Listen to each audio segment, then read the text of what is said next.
Sir আপনার সাথে তো আমার অনেক সেই পুরানো ছোটবেলার জার্নি। আমি আসলে টুকটাক গ্রাফিক ডিজাইনের কাজ শিখছি। সেজন্য ইউটিউবে কিছু ভিডিও দেখার পরে মনে হলো যে গ্রাফিক ডিজাইন আর ভিডিও এডিটিং দুটো আসলে পাশাপাশি রাখা যায়। দ্যাটস ওয়াই আমি এই কোর্সে ভর্তি হয়েছি।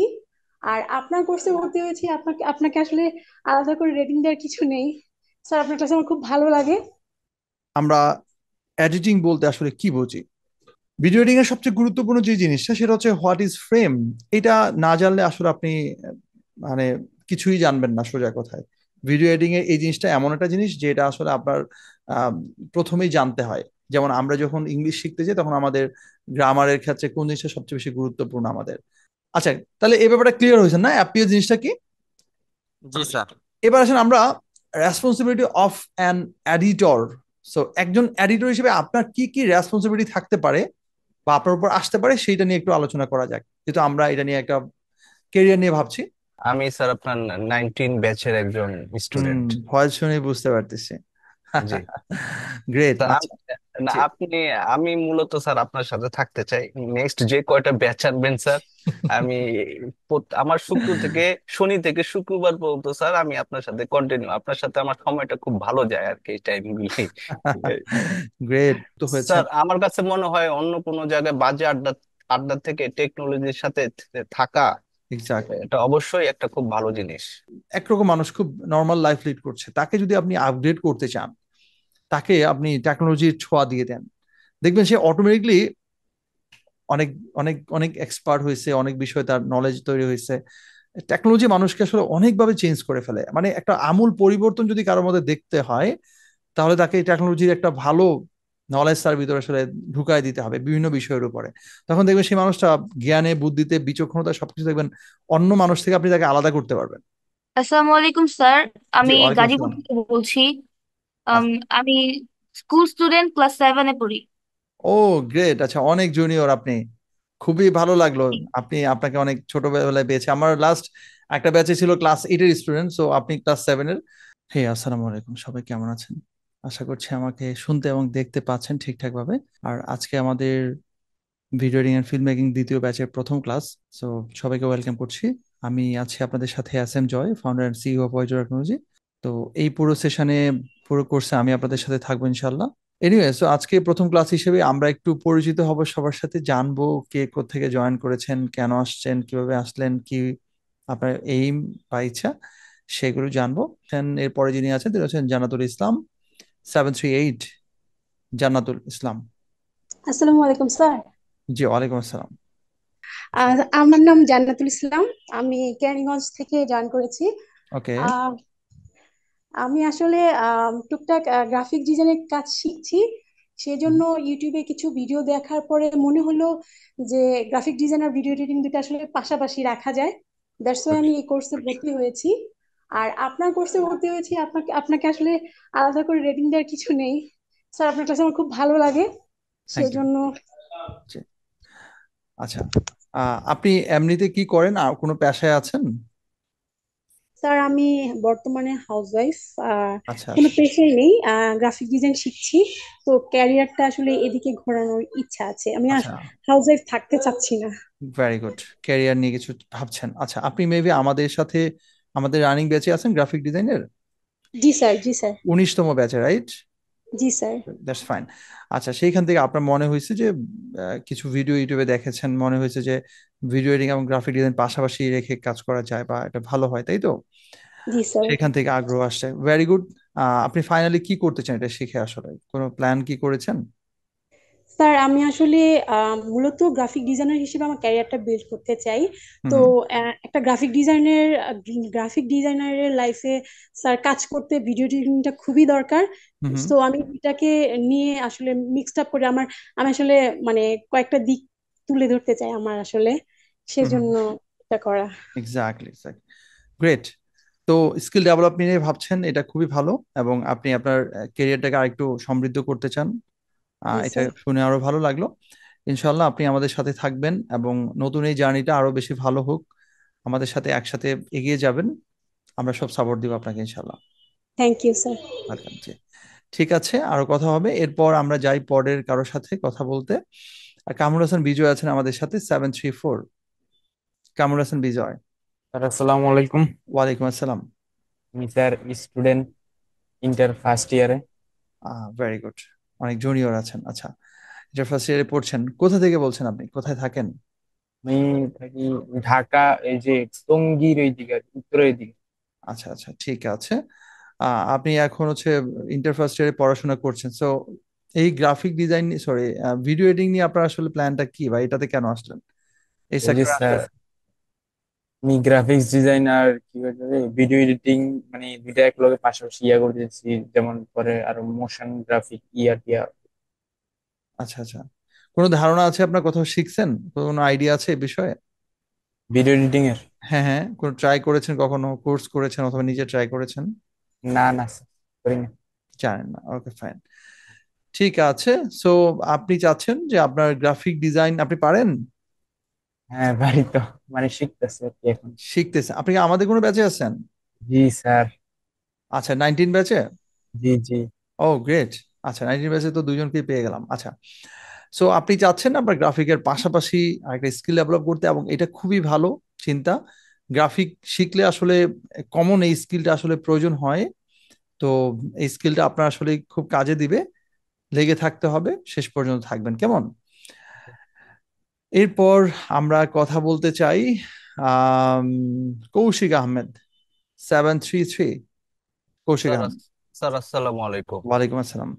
আমি ঢাকার বাসাবো থেকে বলছি। ওকে।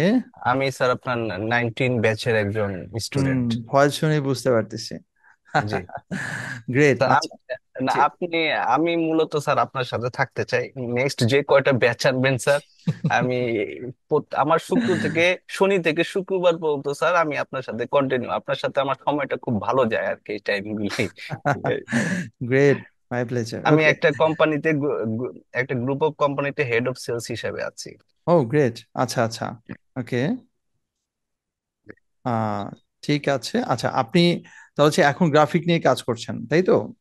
জি আর স্যার। পাশাপাশি হচ্ছে আপনি ভিডিও এডিটিং নিয়ে প্ল্যান করছেন, আসলে এমনি দিকে স্পেসিফিক কোনো টার্গেট আছে আপনার, যে এটা নিয়ে ভাবছেন বা এরকম কিছু করতে চান? আমি স্যার আপাতত মানে রিসার্চ করতেছি স্যার, কিন্তু ওই যে বেসিক টুলস গুলি মানে বেসিক সফটওয়্যার গুলি সম্বন্ধে একটু ধারণা হুম নেওয়ার চেষ্টা করতেছি, দেন একটা স্টেজে যায় হয়তো টার্গেট সেট আপ করবো যে আমি এই সেক্টরে যাব। হুম হুম, এটা হলো আমার একটা বুঝতে গোল আর পেরেছি। কি। হুম হুম, ঠিক আছে। আচ্ছা, শুনে খুবই ভালো লাগলো যে আসলে গ্রাফিক নিয়ে ভাবতে গিয়ে পাশাপাশি ভিডিও এডিটিং নিয়ে ভাবছেন, এবং স্কিল ডেভেলপমেন্টের ক্ষুধা যার থাকবে বা শিখার আগ্রহ যার থাকবে, তারা আসলে সফল হয়। এটার হাজারো প্রমাণ আছে। তার মধ্যে আসলে আমি যদি সফল ব্যক্তি না, কিন্তু আমার জীবনে অনেক প্রমাণ আছে যে আমি আহ, যখনই সুযোগ পেয়েছি শিখার চেষ্টা করেছি, যেখানেই পাইছি, যার মাধ্যমে পেয়েছি আমি শেখার চেষ্টা করেছি। সো সুযোগ পেলে আসলে শিখতে চাওয়া বা শিখার যে আগ্রহটা, এটা যদি কেউ ধরে রাখতে পারে, তাহলে দেখবেন যে সে সুযোগ তার যখন আসে তখন সে কাজে লাগাতে পারে। আমরা অনেক সময় হয় কি যে আমরা কিছু করব, তখন যখন আমাদের কোনো সুযোগ আসে তখন আমরা কিছু শিখতে চেষ্টা করি, কিন্তু ততক্ষণে আমাদের সুযোগটা থাকে না। সো আগে আমাদের রেডি থাকতে হয়, দেন সুযোগের অপেক্ষা করতে হয়, তারপর সুযোগ আসলে সেটা কাজে লাগাতে হয় প্ল্যানিং অনুযায়ী। সুযোগ আপনার জীবনে আসবেই, প্রত্যেকটা মানুষের জীবনে একাধিকবার চান্স আসে, আল্লাহ দেয়। তো আমরা ওই জিনিসটাকে মাথায় রাখতে পারি। ঠিক আছে, অনেক ভালো লাগলো কৌশিক, আপনি যুক্ত হয়েছেন। স্যার আমার কাছে মনে হয় অন্য কোনো জায়গায় বাজে আড্ডা আড্ডা থেকে টেকনোলজির সাথে থাকা, এক্স্যাক্টলি, এটা অবশ্যই একটা খুব ভালো জিনিস। Exactly, exactly. আসলে আমাদের আমাদের জেনারেশন থেকে শুরু করে আমাদের যারা জুনিয়র আছেন, বা আমাদের ইমিডিয়েট যারা, তাদেরকেও আমরা এই মেসেজটা দিতে পারি। আপনি খুব ভালো একটা কথা বলেছেন যে আসলে আমরা বাজে আড্ডা দিই বা অনেকভাবে আমরা সময় নষ্ট করি বিভিন্ন ভাবে, যেগুলো আসলে আদৌ আমাদের কোনো কাজে আসে না। আমরা যদি নিজেদেরকে অ্যানালাইসিস করি, যে গত ধরেন আহ, যারা তেমন কিছু করে না, তারা গত 1 বছরে কি করেছে, দেখবেন যে তারা আসলে আড্ডা দিয়েছে, হয়তো গেম খেলছে, বা তেমন কিছু করে নাই, বা স্কুল কলেজে পড়ছে, গিয়ে ক্লাস করে চলে আসছে, ওইটুকুই। কিন্তু এর বাইরে তারা একটা মানে তৃতীয়াংশ সময় তারা নষ্ট করেছে শুধুমাত্র ফেসবুকিং বা গেমে, যেটা আদৌ তাদের কোনো কাজে লাগে না, অথবা আড্ডা দিয়ে নষ্ট করেছে।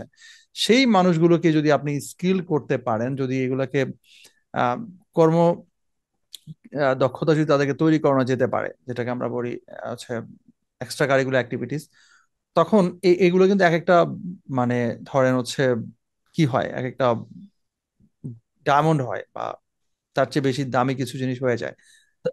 তারা তখন দেখা যায় যে অনেক কেরিয়ার নিয়ে চিন্তা করতে পারে বা পড়াশোনা অবস্থায় তারা ভালো কিছু করতেছে। সো আড্ডা জায়গা থেকে যদি তাদেরকে বের করে এনে, খারাপ তাদের চিন্তা ভাবনা থেকে যদি বের করে এনে তাদেরকে যদি এই জিনিসগুলোতে ইনভলভ করা যায়, এবং আমি যেটা নিজে দেখেছি যে কোনো মানুষকে যদি আপগ্রেড করতে হয়, যেমন ধরেন একরকম মানুষ খুব নর্মাল লাইফ লিড করছে, তাকে যদি আপনি আপগ্রেড করতে চান, তাকে আপনি টেকনোলজির ছোঁয়া দিয়ে দেন, দেখবেন সে অটোমেটিকলি অনেক অনেক অনেক এক্সপার্ট হয়েছে, অনেক বিষয়ে তার নলেজ তৈরি হয়েছে। টেকনোলজি মানুষকে আসলে অনেকভাবে চেঞ্জ করে ফেলে, মানে একটা আমূল পরিবর্তন যদি কারোর মধ্যে দেখতে হয়, তাহলে তাকে টেকনোলজির একটা ভালো নলেজ তার ভিতরে আসলে ঢুকাই দিতে হবে বিভিন্ন বিষয়ের উপরে।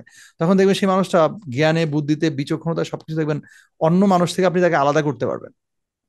ঠিক আছে? স্যার আপনার বিষয়টা একটু শেয়ার করবো স্যার। শিওর, শিওর, শিওর, আপনি শিওর। প্রথম দিকে আমি 19 ব্যাচের দু তিনটা ক্লাস করার পর ক্লাস বুঝতেছিলাম না, কিন্তু হুম, আপনি আমাকে আপনারা বলতেছিলেন যে আট আট 10টা ক্লাস করেন। হুম, রাইট, তখন এখন 8 10টা করার পরে এখন আমার কাছে একটা হ্যাবিচুয়েট মনে হচ্ছে, আমি এখন এটা নিয়ে ব্যস্ত। এক্স্যাক্ট। 4 5 বছর আগে যদি আমি এই স্কোপটা পাইতাম, আগে কি করছি, ইউটিউবে বসে বসে নাটক দেখছি নাহলে গান দেখছি। কিন্তু এখন তো এটা থেকে দেখলে আরে না, এটা তো একটা আহ, ভালো জিনিস যেটা আমার সন্তানদের উপর এফেক্ট করে। আমি আপনার কাছ থেকে যা শিখি ওদের সাথে শেয়ার করি, ইজি, এমন ওদেরও অনেক শেখার চেষ্টা সময় করি। আমি এমনও শুনেছি যে অনেক ক্ষেত্রে আমার একবার এক স্টুডেন্ট বলেছে, সে খুব সিনিয়র সিটিজেন, তো সে আমাকে বলতেছিল, স্যার আমি কোন একটা ক্লাসের একটা পর্যায়ে গিয়ে না মিট আপে আসার পর, মিট আপ করছিলাম তখন মনে হয়, এসে বলছিল যে মানে তার স্কুলে পড়ুয়া মেয়ে ছোট, সে ফটো এডিটিং তার চেয়ে ভালো করতে পারে।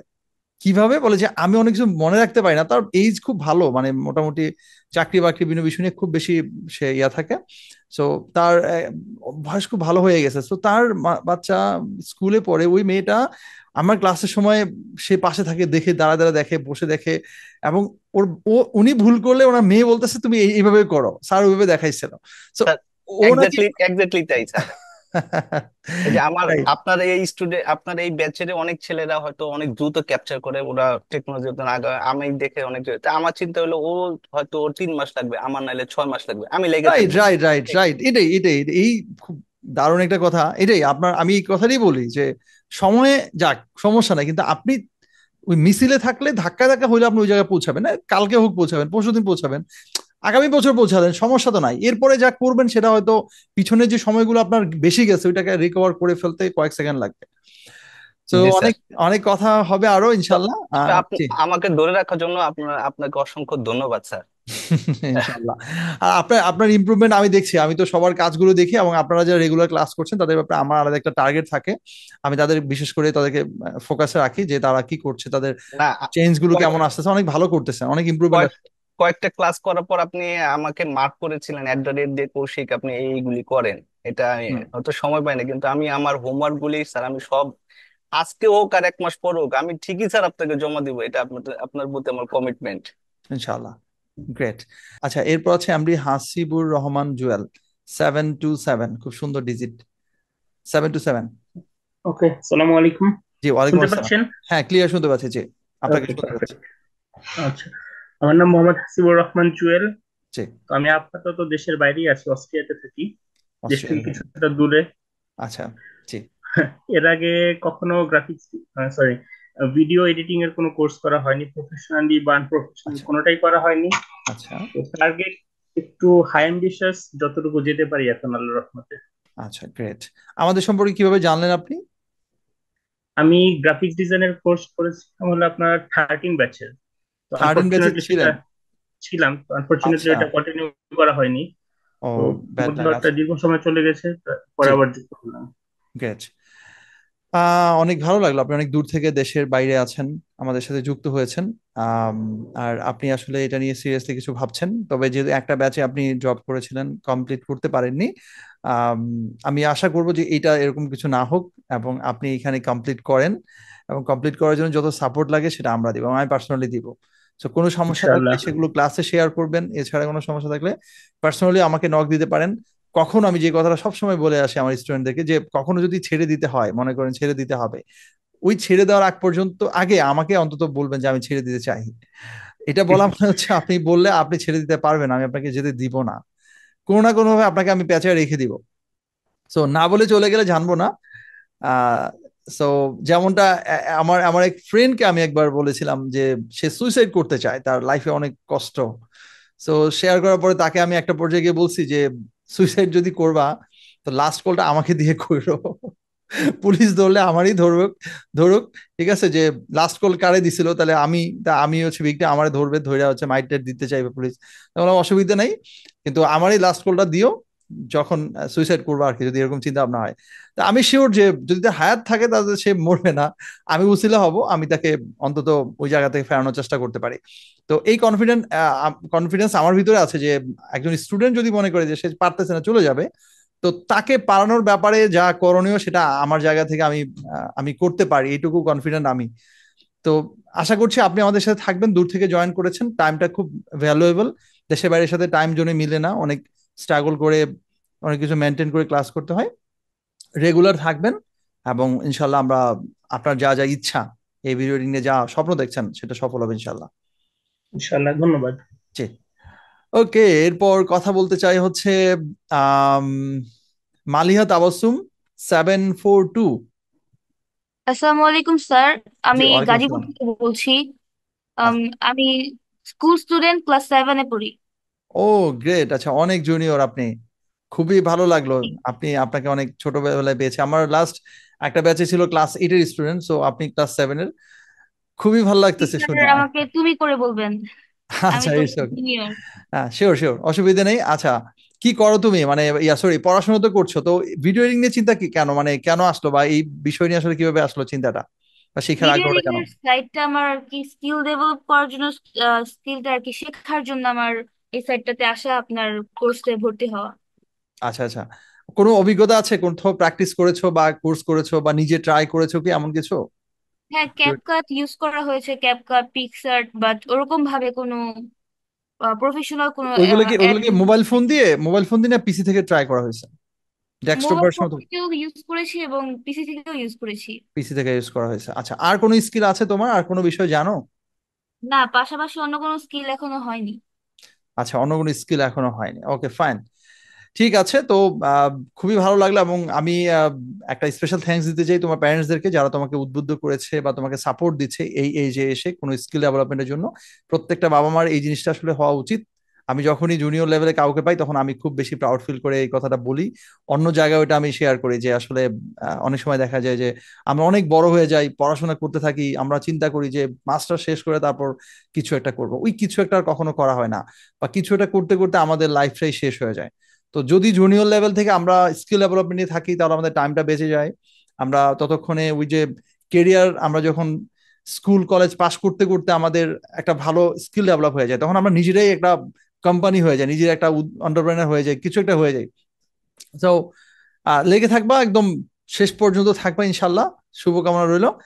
আচ্ছা, এরপর আমাদের সাথে আছেন আমরি খালিদ হাসান 950। আমরি খালিদ হাসান। স্যার আসসালামু আলাইকুম স্যার। ওয়ালাইকুম আসসালাম। স্যার কেমন আছেন? আলহামদুলিল্লাহ, অনেক ভালো আছে, অনেক ভালো, জি। স্যার আমি আপনার 19তম ব্যাচের স্টুডেন্ট। গ্রেট, 19 তো সবাই চলে আসছেন দেখা যাচ্ছে। স্যার আপনাকে স্যার আসলে থাকতে পারি না।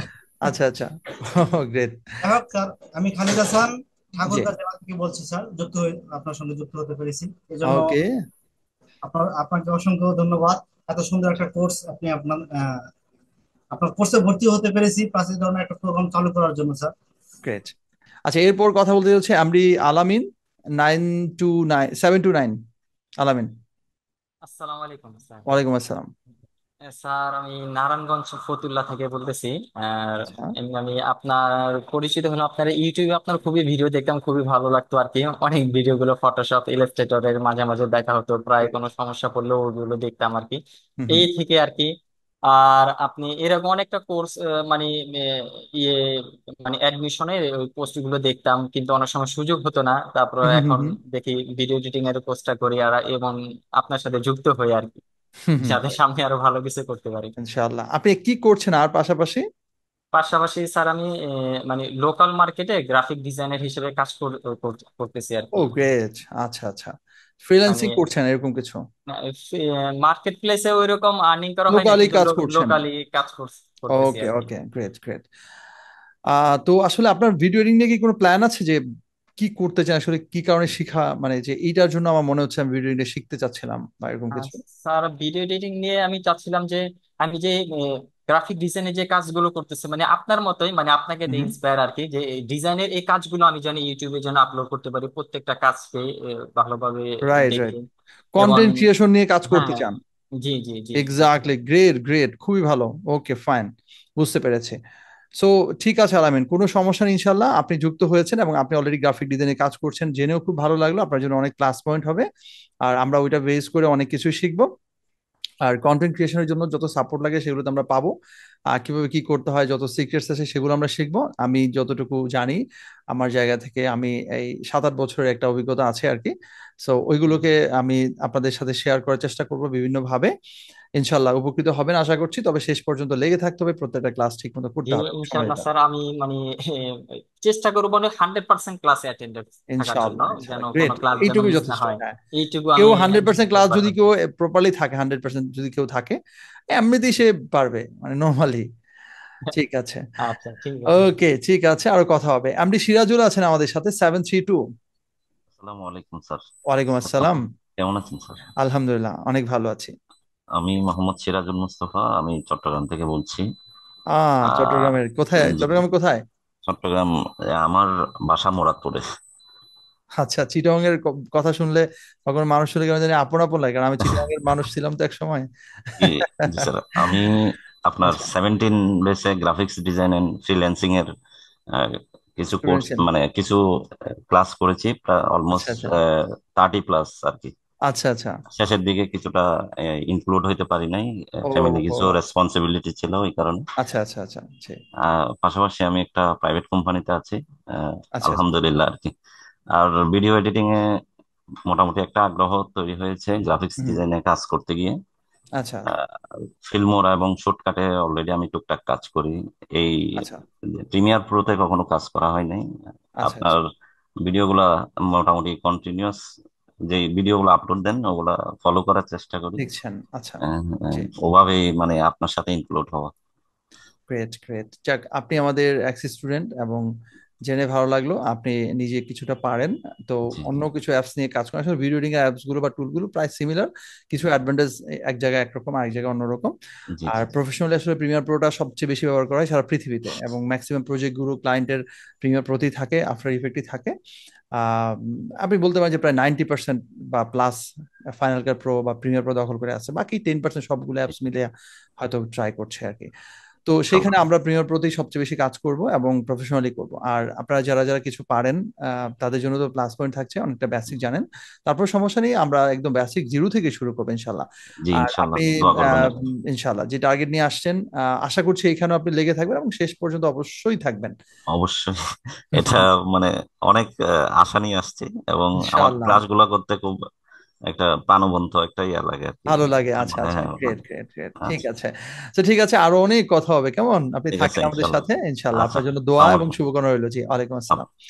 আমি মোহাম্মদ মোসাদ্দেক হাসান। জি। আমার বাসা রাজশাহী, আমি বর্তমানে মুন্সিগঞ্জে আছি। ও আচ্ছা আচ্ছা, ভেরি গুড। আচ্ছা, কি করছেন আপনি? আমি স্যার কৃষি ব্যাংকে জব করি। আচ্ছা, জবে আছেন, ফাইন। জি সো আপনার এই ভিডিও এডিটিং আসার কারণ কি, কেন আসলেন, কি করতে চান, এটা নিয়ে যদি একটু বলেন। স্যার, আমার একটা স্বপ্ন আছে যে আমি একটা সফল ফ্রিল্যান্সার হব। অনেক Great. দিন থেকে এই স্বপ্নটা, আমি এর আগেও ফেসবুকে আপনাকে নক করেছিলাম মেসেজে, যে আচ্ছা আচ্ছা কিভাবে আমি ভালো ফ্রিল্যান্সার হইতে পারবো। তখন তো আচ্ছা। আপনি আমাকে বলছিলেন যে আসলে মানে ফ্রিল্যান্সিং আলাদা কোনো কোর্স নাই, বিভিন্ন সেক্টর আছে, আপনি যদি এগুলোতে নিজেকে আপগ্রেড করতে পারেন তখন আপনার হুম, রাস্তা আপনি নিজে খুঁজে নিতে পারবেন। তো আচ্ছা, অনেক ইচ্ছা ছিল স্যার আপনার কোর্সগুলোতে ইনরোল হওয়ার, তো যাই হোক সময় সুযোগ সুবিধা হচ্ছিল না। এগুলো হবে যে হচ্ছিল না। হুম হুম। এখন আমি ভেবেছি যে একদম ভালোভাবে আপনার সব কোর্সগুলোতেই এক এক করে এনরোল হব। নাসরিন নরিন 741। আসসালামু আলাইকুম স্যার। জি, ওয়ালাইকুম আসসালাম। জি স্যার, ভালো আছেন? আলহামদুলিল্লাহ, আমি ভালো আছি। আপনার সম্পর্কে জানতে চাই। স্যার, আমি আপনার 19তম ব্যাচের গ্রাফিক্স ডিজাইনিং কোর্সটা করছি। ও, তো গ্রেট। আচ্ছা। হুম। অনলাইনে এত সুন্দর করে যে কোর্স করা যায় এটা আসলে জানা ছিল না। তো কোর্সটা করে অনেক উপকৃত হচ্ছি। মনে হচ্ছে যে ছোটবেলা থেকে যে স্বপ্নটা দেখছিলাম যে গ্রাফিক্স শিখবো, গ্রাফিক্স ডিজাইনিং শিখবো, আমার খুব বেশি অ্যাম্বিশন নেই। আমার মনে হয় না আমি খুব বেশি অ্যাম্বিশাস হতে পারবো এটা নিয়ে, কারণ আমি মাত্র শিখছি। আমাকে এটা লেগে থাকতে হবে, ইনশাল্লাহ চেষ্টা করব। আর আপনি তো হেল্প করছেন যথেষ্ট পরিমাণ, আলহামদুলিল্লাহ। তো ওখান থেকেই আর কি ভিডিও এডিটিং এর কোর্সটা সম্পর্কে জানা, জি, এবং মনে হচ্ছে যে এটা করলে ইনশাল্লাহ ওটার জন্য উপকার হবে, প্লাস ক্যারিয়ারের ক্ষেত্রে আরেক স্টেপে এগিয়ে যেতে পারবো ইনশাল্লাহ। Exactly exactly. আসলে ওই সব সময় একটু মানে মনের ভিতর আলাদা একটা কি বলে এটাকে সাহস বা শক্তি সঞ্চয় করে রাখবেন। সবসময় ভাববেন যে আমি পারবো, এবং ডেফিনেটলি পারবো, এবং পারতেই হবে। যখন এই জিনিসটা আপনি নিজের ভিতরে একটা স্পিড আনতে পারেন যে কেন এটা ইজি, এটা কিছুই না, ওই পারতেছে আমি পারতেছে, আমি কেন পারবো না, আমি পারবো। তো তখন দেখবেন আপনি অর্ধেক কাজ আপনার সহজ হয়ে যাবে। ঠিক আছে, তো সবসময় এরকম একটা চিন্তা ভাবনা রাখবেন। আর ডেফিনেটলি আপনি গ্রাফিকে আসেন, এটা আপনার জন্য আরো একটা প্লাস পয়েন্ট হবে, যেহেতু সিমিলার টাইপের জিনিস, কাছাকাছি ভিডিওগ্রাফি, ফটোগ্রাফি, এডিটিং, ছবি এডিটিং, ভিডিও এডিটিং, অনেক কিছুই দেখবেন মিলে যাচ্ছে। আসসালামু আলাইকুম। ওয়ালাইকুম আসসালাম। স্যার কেমন আছেন? আলহামদুলিল্লাহ ভালো আছি। আশা স্যার করি আমি আপনার গ্রাফিক ডিজাইনের 19তম ব্যাচের একজন স্টুডেন্ট। সবাই দল বল নিয়ে আসেন না একসাথে। জি স্যার। ভালোই হয়েছে, স্কিল হ্যাঁ। ডেভেলপমেন্ট এটা স্যার মিস করতে চাইলাম না আর কি, এই জন্য গ্রেট স্যার শেখা। গ্রেট। আচ্ছা আমি তো স্যার ময়মনসিংহ থেকে বলছিলাম। জি, আমি স্যার একটা প্রাইভেট সেক্টরে জব করি, পাশাপাশি স্যার স্কিল ডেভেলপমেন্ট নিয়ে খুবই আগ্রহী। কিছু করা যায় কিনা এরকম কিছু স্যার করা একটা যায় কিনা, চিন্তা। গ্রাফিক ভালো লাগছে তো? জি স্যার, ভালো লাগছে। এনজয় করছেন? এনজয় স্যার করছি। হ্যাঁ, মানে তাহলে আপনার ভিডিও এডিটিং। শেখানোর ধরনটা এরকম যে এখানে স্যার আসলে শেখা হয়ে যায়। আচ্ছা, তো ভিডিও এডিটিং এ তার ডাবল এনজয় করবেন, এটা গ্যারান্টি দিয়ে দিলাম। ইনশাল্লাহ স্যার। এটা আসলে খুব মজার একটা ফান পার্ট। ঠিক আছে, এখানে আসলে বোর ফিল করবেন না, কেউই কখনো বোর ফিল করে না, ভিডিও এডিটিং আসলে মজাই লাগে। কারণ এখানে আসলে এমন কিছু জিনিস আছে যে আসলে নিজের তৈরি ক্রিয়েশন, নিজের তৈরি রান্না সবারই খেতে ভালো লাগে, সেটা যেমনই হোক। এবার আছে আমাদের সাথে শারমিন 731। শারমিন। জি স্যার, আসসালামু আলাইকুম স্যার। জি, ওয়ালাইকুম আসসালাম। স্যার আমার কথা বোঝা যাচ্ছে? একদম ক্লিয়ার বোঝা যাচ্ছে, বলুন। আচ্ছা, আমার নাম হচ্ছে শারমিন। আমি বর্তমানে হচ্ছে ময়মনসিংহের ভালুকাতে আছি, ইপিক গ্রুপে জব করতেছি। আচ্ছা আপনার যে ফার্স্ট ব্যাচটা ছিল এটাতে আমি ভিডিও এডিটিং এর এসে কোর্সে আমি অ্যাডমিশন নিয়েছিলাম, কিন্তু আনফরচুনেটলি অষ্টম ক্লাস করার পরে আমার এখানে জব হয়ে যায়, আমি আর ক্লাসটা কন্টিনিউ আচ্ছা করতে আচ্ছা। পারি না। বাট এটা আমার অনেক প্রত্যাশিত, অনেক আকাঙ্ক্ষিত হুম। কোর্স। আমি 2টা বছর যাবত অপেক্ষা করতেছি যে স্যার আবার কবে সেকেন্ড ব্যাচটা স্টার্ট করবে। আমি প্রতিনিয়ত চেক করছি যে কবে সেই আমার কাঙ্ক্ষিত সেই কোর্স আসবে। তো ফাইনালি আপনি যখন অ্যানাউন্স করছেন যে আমাদের কোর্সটা শুরু হতে যাচ্ছে, আমি আমার স্বপ্নটাকে বাস্তবায়ন করার জন্য যতটুকু এফোর্ট দেওয়া যায় ঠিক ততটুকু, ইনফ্যাক্ট আমি প্রতিদিন সকাল 8টা থেকে রাত 9টা 10টা 11টা পর্যন্ত আমার অফিস থাকে। তার পাশাপাশি খাওয়া রান্না বান্না বাবদ অনেকটা সময় লেগে যায়, সময় আমি খুবই কম পাই। কিন্তু এর পরেও আমার হচ্ছে 100% এফোর্ট দিয়ে আমি ক্লাস করবো, আল্লাহ বাঁচার একটা আমার ইচ্ছা আছে। আমার জন্য দোয়া করবেন, কারণ আমার হচ্ছে ফিউচারে আমার এই content creating plus video editing এই বিষয়গুলো নিয়ে আগানোর ইচ্ছা। আমার ড্রিমই আমার ড্রিমই হচ্ছে এটা যে আমি এটা নিয়ে ভালো একটা কিছু করব ফাইনালি। হুম। তো এই জন্য ধন্যবাদ স্যার, আপনাকে অনেক অনেক ধন্যবাদ। এত সুন্দর একটা ব্যাচ আমাদেরকে উপহার দিচ্ছেন। সাথে থাকবেন, পাশে থাকবেন। Thank you sir. Welcome. Okay, welcome. এইবার আমরা কথা বলতে যে হচ্ছে আম, সন্তোষ দাস 725। আমরা একদম শেষে চলে আসছি, আর দুই একজন আছে, কথা বলে আমরা আমাদের মেইন আলোচনায় যাব। সন্তোষ দাস। আরব আরব জি স্যার কেমন জি, আছেন স্যার? ওয়ালাইকুম সালাম। জি আলহামদুলিল্লাহ, আমি ভালো আছি। স্যার আমি আপনার 19তম ব্যাচের স্টুডেন্ট। ও গ্রেট। আচ্ছা আচ্ছা। স্যার আমি সিলেট থেকে বলতেছি। আর আমি পেশায় স্যার মেডিকেলে জব করি, পেশায় একজন নার্স। আজকেও আমি নাইট ডিউটিতে আছি স্যার। আচ্ছা, ঢাকায় হলে তো ভালোই, তো আপনার সেবা টেবা নিতে পারতাম আর কি।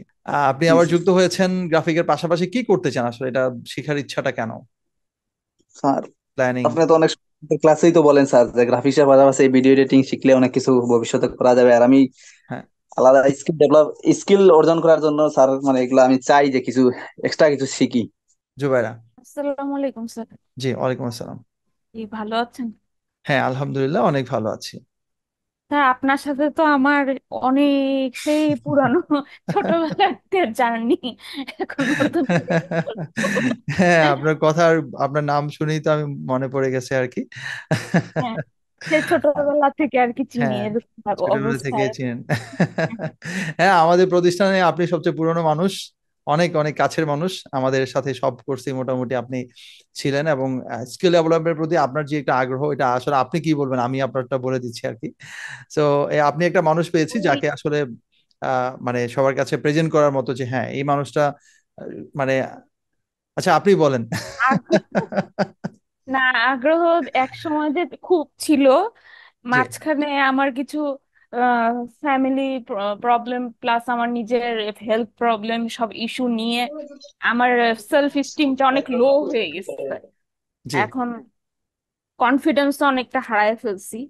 তো আমি চাচ্ছিলাম I need to push back, আমার না একটা পুশ দরকার। তো আর জি। আমি graphic design plus UI UX সবই তো শিখা, কিন্তু ওই হুম প্র্যাকটিস করতে পারছি না, অনেক কিছুর কারণে প্র্যাকটিস হয়ে ওঠেনি।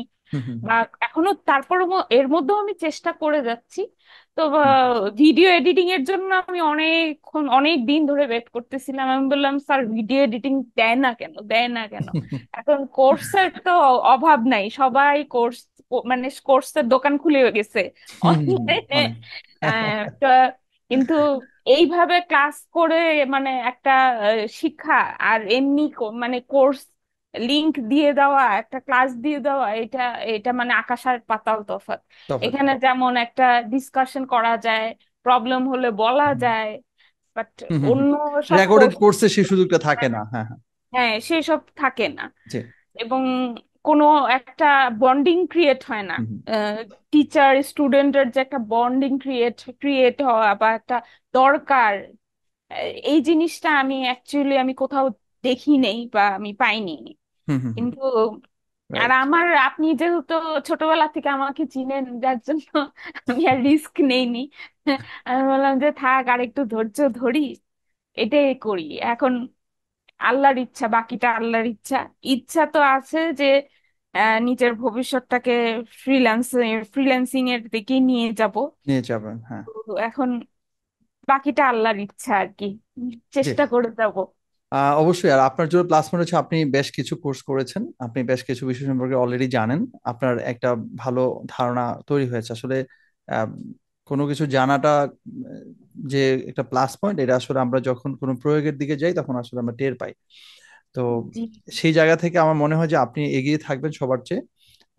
আপনি অবশ্যই এখানে অনেক অ্যাডভান্টেজ পাবেন, এবং এই জায়গাটাতে যদি আপনি আবারও লেগে থেকে কামব্যাক করতে পারেন, তাহলে আমার মনে হয় আপনার বাকি যে কোর্সগুলোর যে স্কিলগুলো সেগুলো আবার এখানে রিভার্ট হবে। এখানে আমরা নতুন জি, করে এগুলোর সাথে আবার আরেকটা কথা, মানে এই এই সাবজেক্টটা আমি দেখি এখন মোশন গ্রাফিক বা এই খুব ট্রেন্ড, মানে এখন নাও ইন ট্রেন্ড মোস্ট, রাইট মানে রাইট মোশন এক্স্যাক্টলি। গ্রাফিক খুব। ভিডিও মানে সবকিছু, মানে হুম সবকিছুর হুম উপরেই একটা এই ভিডিও এডিটিং চলে আসতেছে, মোশন হুম গ্রাফিক। হুম তো আমি দেখলাম যে ওই এক জায়গায় আটকায় থাকলে হবে না, আগাতে হবে। তো শিখা, হুম এই কারণেই আরো শিখা জিনিসটা। Right right. তো আমি ডিরেক্টলি স্ক্রিন শেয়ারে যাচ্ছি, এবং আপনারা আমার স্ক্রিনটা আশা করছি দেখবেন এখনই। আমি স্ক্রিন শেয়ারে যাই। প্রথমে যে জিনিসটা আমরা একটু জানার চেষ্টা করব বা একটু দেখার চেষ্টা করব, সেটা হচ্ছে হোয়াট ইজ এডিটিং।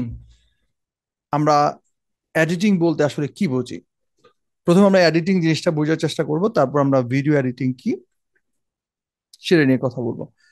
তো যদি আমরা বলি এডিটিং জিনিসটা আসলে কি, তাহলে আমরা যার যে জায়গা থেকে আমরা অনেক ধরনের বিষয় চিন্তা করব। Need different thinking. আপনি যদি ভিন্ন কিছু চিন্তা করেন, তাহলে আপনি ভাববেন যে আমি ছবি এডিট করতে পারি। প্রত্যেকের স্মার্টফোন আছে, স্মার্টফোনে আপনারা যে ছবিটা তুলেন সেই ছবিটা কিছু এডিট করেন, কিছু কাস্টমাইজ করেন, কিছু ইফেক্ট দেন। এই জিনিসগুলো করাকে আপনি এডিটিং মনে করেন, বলেন। আবার এক এক মানুষ, এক ধরনের মানুষ আছে, সে হচ্ছে মানে টেলর, ধরন হচ্ছে সে কাটাকাটি করে, জামা কাপড় বানায়। তার কাছে এডিটিং বলতে তার কাছে যেটা মনে হবে যে আমি জামা কাপড় কাটতে পারি, এখানে জোড়া লাগাতে পারি, সেলাই করতে পারি, কিছু ফেলে দিতে পারি, কিছু আবার অ্যাড করতে পারি, চিকন মোটা করতে পারি, এগুলো আমি পারি, এটা হচ্ছে আমার এডিটিং। কেউ রান্না করতে পারে, কেউ ভালো কাচ্চি রান্না করতে পারে, এটা বললেই ক্ষুধা লেগে যাবে আমার, যাই হোক। সো সে ভাবলো যে আমি তো ভালো কাচ্চি রান্না করতে পারি, এবং এখানে ইনগ্রেডিয়েন্টস গুলো ঠিকভাবে দিতে পারি, এইটা দিই ওইটা দিই, এভাবে বানাই সেভাবে বানাই, তাহলে এটা হচ্ছে আমার রান্নার এডিটিং, বা আমি এটাকে এভাবে করি। এখন এক একটা মানুষের ক্ষেত্রে এই এডিটিং বিষয়টা ব্যাখ্যা এক এক রকম। যদি আমরা তাদের অপিনিয়ন নেই, তার জায়গা থেকে সে এরকম চিন্তা করবে। আরো হয়তো অনেক এক্সাম্পল আমি দিতে পারবো, বাট বুঝার জন্য এইটুকুই যথেষ্ট আমি মনে করি। তো ব্লু কাটছি না, আচ্ছা আপনার মনে আছে। আচ্ছা যাই হোক, সো এখন এই জায়গা থেকে আমাদের সবার ধারণাটা এক জায়গা থেকে এক এক এক জায়গা থেকে একরকম হবে, প্রত্যেকটা ইন্ডিভিজুয়াল যখন আমরা চিন্তা করি। এই প্রত্যেকটা ধারণা কিন্তু ঠিক। যে মোবাইল ফোন দিয়ে কোনো ছবি এডিট করে তার কাছে এডিটিংটা যেরকম, এটাও ঠিক। যে রান্না বান্না করে কোনো কিছু রান্না বানায়, কোনো স্পেশাল রেসিপি তৈরি করছে, তার কাছে তার এডিটিং এর সিস্টেমটা যেরকম, কাস্টমাইজেশন বা অন্যান্য জিনিসগুলো অ্যাড করা বাদ দেওয়া, সেগুলো তার কাছে এডিটিং, সেই জায়গা থেকে সেও রাইট। এরপর যেটা বললাম সেটা হচ্ছে আমাদের যিনি জামা কাপড় বানায়, সেলাই করে, দর্জি, তার কাছে তার এডিটিং এর ব্যাখ্যাটাও সঠিক। এখন আমরা যে এডিটিং নিয়ে কথা বলছি বা যেটা আমরা শিখতে আসে, সেটা হচ্ছে ভিডিওকে এডিট করা। এটা হচ্ছে আমাদের জায়গা থেকে আমাদের ধারণাটা বা আমাদের ব্যাখ্যাটা একটু ভিন্ন হবে। সেটা কেমন হতে পারে? আমরা ভিডিও এডিটিং বলতে আসলে কোনো ভিডিও থেকে কোনো কিছুকে বাদ দেওয়া, কোনো কিছুকে অ্যাড করা, এই দুইটা জিনিসকে আমরা বুঝি। মানে আমরা কিছু বাদ দিব অথবা কিছু যুক্ত করব, সংযোজন অথবা বিয়োজন। এই জিনিসটাকে এক কথায় আমরা ভিডিও এডিটিং বলি। এখানে এই জিনিসটাই হবে, আর কিছু না। এই দুইটা জিনিস হবে, একটা হচ্ছে কোনো কিছু বাদ দিবেন, কোনো কিছু যুক্ত করবেন। এখন কি বাদ দিবেন এবং কি যুক্ত করবেন, কখন বাদ দিবেন কখন যুক্ত করবেন, কতটুকু বাদ দিবেন কতটুকু যুক্ত করবেন, এই সমস্ত বিষয়গুলো নিয়ে আসলে আমাদের এই দীর্ঘ আলোচনা হবে এবং দীর্ঘ কোর্সটা আমাদের চলবে। তার মানে আমরা একটা লার্নিং কার্ভের মধ্যে দিয়ে যাব, যেটা আমরা আমাদের বাম পাশের এই জিনিসটা দেখতে পাচ্ছি, জিগজাগ জিগজাগ জিগজাগ এরকম, উপরে উঠবো, নামবো, নিচে নামবো, দৌড়াবো, এরকম টাইপের। তো সিঁড়িতে যেরকম আমরা এরকম উঠি, এই যে আমাদের লার্নিং কার্ভটা এরকম করে এভাবে উপর নিচে এভাবে যাবে। তো ভিডিও এডিটিং বলতে আমরা যেটা সহজে বোঝার চেষ্টা করছি, আমরা একদম আজকে আমজনতা সবাই, আমরা বাচ্চা, আজকে আমরা প্রাইমারি স্কুলে ভর্তি হয়েছি, যে যেই বয়সেরই থাকেন, এখানে ক্লাস 7-এরও আছেন, আবার অনেকে হয়তো একদম পড়াশোনা শেষ করে চাকরি বাকরি নিয়ে আছেন। তো অনেক জুনিয়র সিনিয়র থাকতে পারে, কোনো সমস্যা নেই, এটা কোনো বিষয় না। আমরা আজকে সবাই নিউবর্ন বেবি, আমরা ভিডিও এডিটিং এর এক দুনিয়া নতুন আসছি, আমরা একদম জিরো থেকে যাব। সো আমরা ওইভাবে চিন্তা করব। তাহলে আমরা ভিডিও এডিটিং বলতে যেটা বুঝাতে চাচ্ছি বা বুঝতে চেষ্টা করছি, সেটা হচ্ছে কতগুলো জিনিসপত্র থাকবে সেখানে, সেখান থেকে কিছু বাদ দিব, কিছু আমরা যুক্ত করব। ঠিক আছে, এই জিনিসটাকে সহজ ভাষায় ভিডিও এডিটিং বলে, বা ভিডিওর কোনো কিছুকে বাদ দেওয়া, যুক্ত করা, এই জিনিসটা সোজা কথায়। আচ্ছা, সেকেন্ড যে বিষয়টা থাকে সেটা হচ্ছে নেসেসিটি অফ ভিডিও এডিটিং। এটা আসলে প্রয়োজনীয়তা কি, ভিডিও এডিটিং কেন প্রয়োজন, এটা আসলে কি কাজে লাগে, বা এটা আদৌ কি অনেক গুরুত্বপূর্ণ, না আসলে কম গুরুত্বপূর্ণ, বা এটা ফিউচার কি, এটা কত দূর যাওয়া যাবে এটা দিয়ে, বা এটা দিয়ে পৃথিবী আসলে কি ভাবছে, মানুষ কি ভাবছে। যদি আমরা বর্তমানে টেকনোলজির সাথে যুক্ত থাকি, তাহলে এটা মনে হয় না আপনাদের খুব বেশি বড় করে ব্যাখ্যা দিয়ে বোঝানোর দরকার আছে। সবাই অলরেডি এই জায়গাটাতে গুরুত্ব বুঝেন বলেই করতে আসছেন, শিওর। এবং অলরেডি আপনাদের সাথে কথা বলে সেটাই বুঝতে পারলাম, সবাই আপনারা এম ঠিক করে ফেলছেন যে আপনাদের কেরিয়ার নিয়ে ভাবতে হচ্ছে, আপনারা স্কিল ডেভেলপমেন্ট নিয়ে চিন্তা করছেন, এবং আপনারা ভাবছেন যে ভিডিও এডিটিং নিয়ে অনেক ভালো কিছু করার পসিবিলিটি আছে, যে কারণে ভিডিও এডিটিং শিখতে আসছেন। আমার মনে হয় না কেউ একদম না জেনেই কেউ চলে আসেন।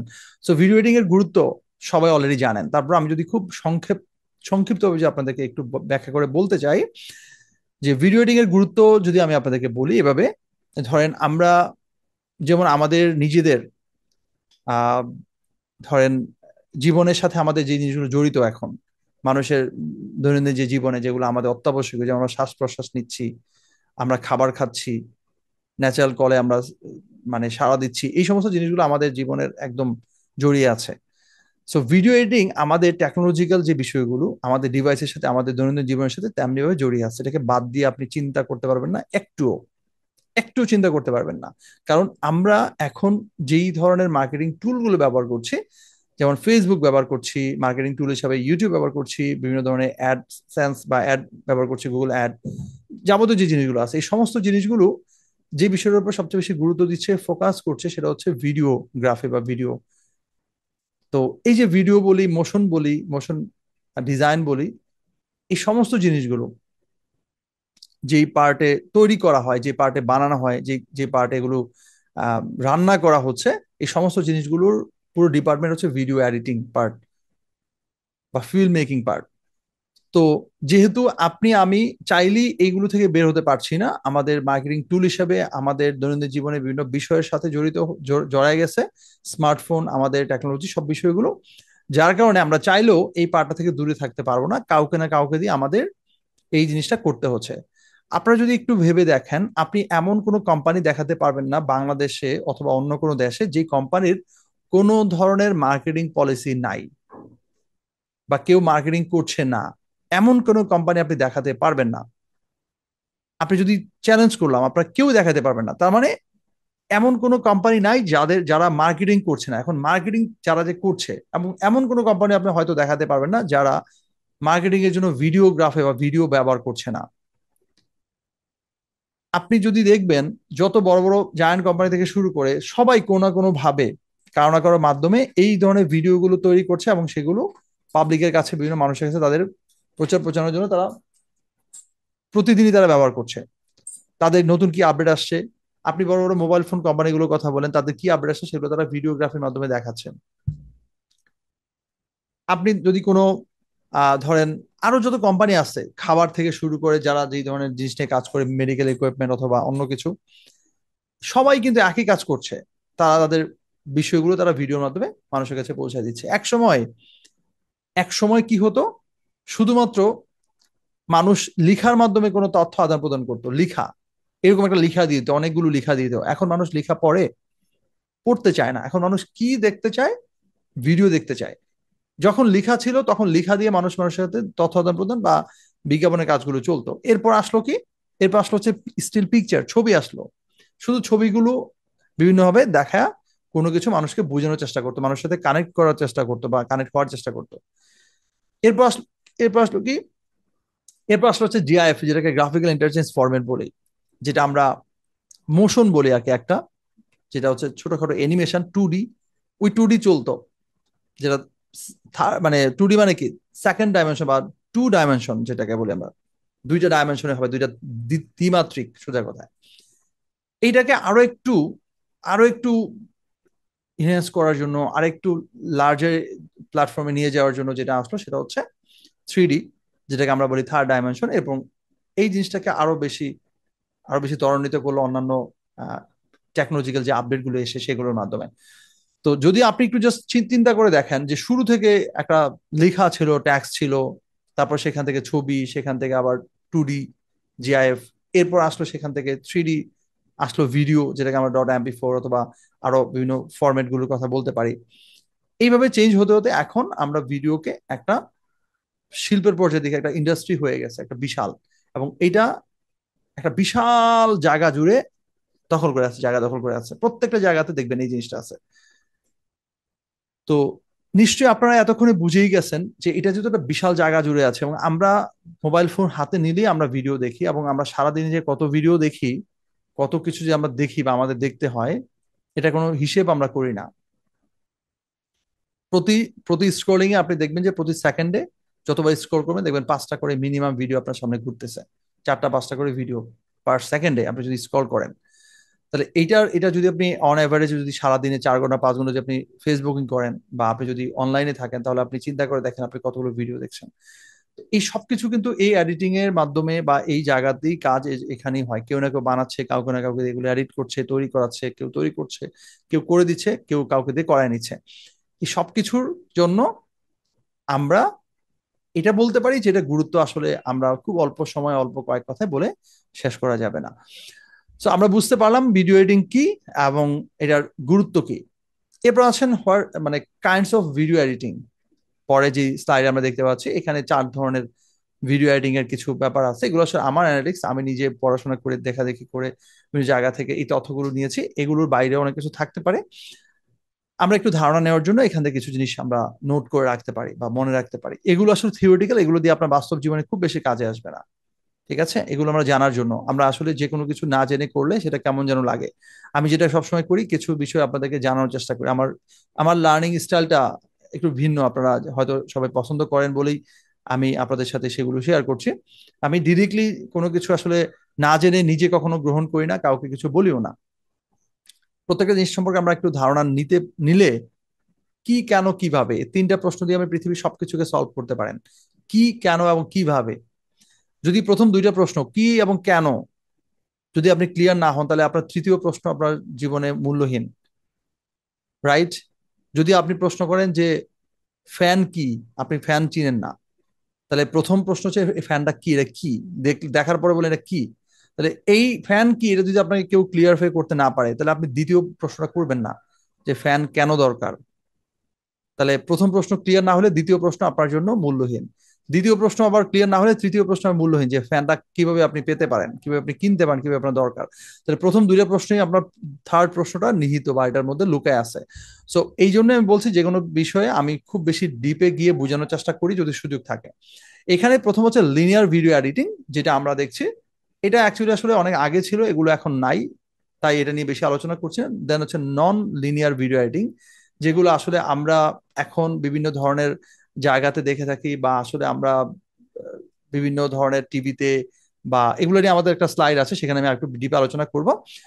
আমি একদম 3 নাম্বার এবং 4 নাম্বারটা নিয়ে একটু ডিটেলে কথা বলতে চাই, অনলাইন অথবা লাইভ ভিডিও এডিটিং, যেটা আমরা দেখছি আর কি। সো যেটা হচ্ছে আমরা ধরেন একটা লাইভ যখন সেশন আমরা হয়, যেমন খেলা হচ্ছে কোথাও, স্ট্রিমিং হচ্ছে, সেইখানে কিছু এডিটিং হয়, এটা হয়তো আমরা বুঝি না। ওইখানে ব্রডকাস্টিং এ যখন আপনি কিছু জিনিস দেখছেন, নিচে একটা রান চেঞ্জ হচ্ছে, তারপরে রিভিউটা আবার এখানে চলে আসতেছে, তারপরে দেখা যাচ্ছে প্লেয়ারটা কয় রান নিল, তার বিভিন্ন অ্যানালিটিক্স গুলো চলে আসতেছে, তারপরে আসতে হচ্ছে ধরেন গেমের বিভিন্ন পার্সপেক্টিভ থেকে কি ধরনের কি বলে এটাকে, আম, কি বলে এটাকে, যাই হোক ওই প্রবাবিলিটি কি, এগুলো যখন আসতে থাকে, এই জিনিসগুলো হচ্ছে ওইখানকার অনলাইন এবং লাইভ এডিটিং এর একটা পার্ট। এছাড়া আমরা অনেক সময় দেখা যায় যে যেমন আমি আমার এখানে যদি কথা বলি, আমি এখন একটা লাইভ ক্লাস নিচ্ছি, এখানে কিছু এডিটিং হচ্ছে, আপনারা হয়তো বুঝতেছেন না কি এডিটিং হচ্ছে।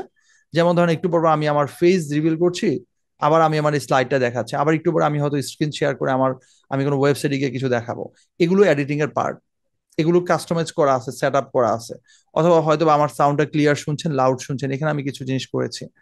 নয়েজ ক্যান্সেলেশন এখানে কাজ করছে, এখানে আমার সাউন্ডটা ভালো শুনতে পাচ্ছেন, সাউন্ডটাতে কোনো মানে এক্সট্রা কোনো নয়েজ নাই, কোনো ধরনের ডিস্টারবেন্স নাই।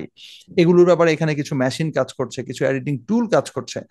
এই সমস্ত বিষয় নিয়ে কিন্তু একটা জিনিস আপনার কাছে যাচ্ছে, আপনি এটা স্মুথলি শুনতে পাচ্ছেন। এখন যদি এরকম হইতো যে আমার এখানে প্রচুর সাউন্ড হইতেছে, আমার এটা এখানে হঠাৎ করে বন্ধ হয়ে যাচ্ছে, আসতেছে, বা একটা এলোমেলো, বা কখন কি আসতেছে আপনি নিজেও বুঝতে পারতেছেন না, তাহলে আপনি এটা মজা পাইতেন না।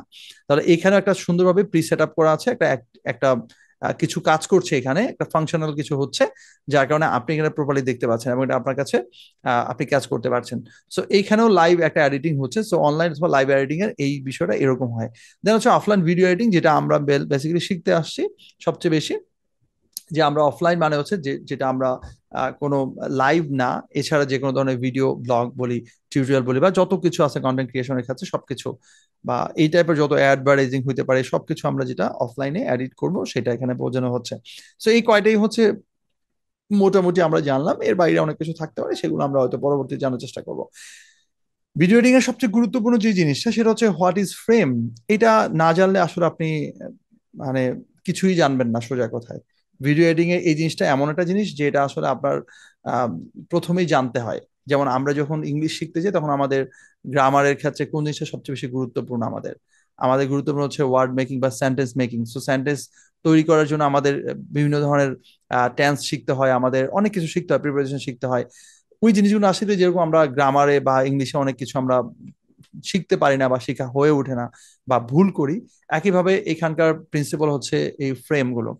তো এখানে ফ্রেমগুলো আমি আপনাদেরকে অলরেডি, যারা আমার সাথে গ্রাফিক ডিজাইনের কোর্স করেছেন তারা মোটামুটি আমার মনে হয় অনেকেই জানেন, কারণ সেখানে আমরা 4-5টা ক্লাস করি, যেটা হচ্ছে আমরা ফটোশপ দিয়ে কিভাবে অ্যানিমেশন বানাইতে হয়, ছোটখাটো ভিডিও গ্রাফিক টাইপের কিছু বানাতে হয়, সেগুলো আমি আপনাদেরকে শেখাতে গিয়ে এই ফ্রেম নিয়ে অনেক বিস্তর আলোচনা সেখানে আমি করেছি।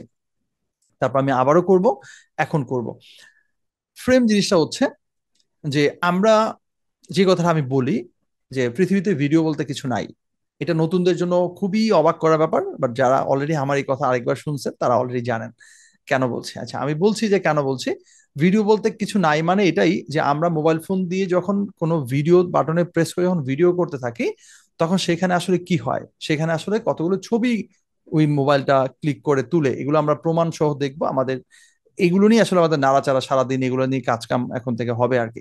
তো এগুলো আমি এখন সংক্ষেপে বলে যাই, পরবর্তীতে এগুলো বিস্তারিত যখন আমাদের প্র্যাকটিক্যালি যাব তখন আপনাদেরকে একদম ধরে ধরে হাতে কলমে দেখাই দেবো।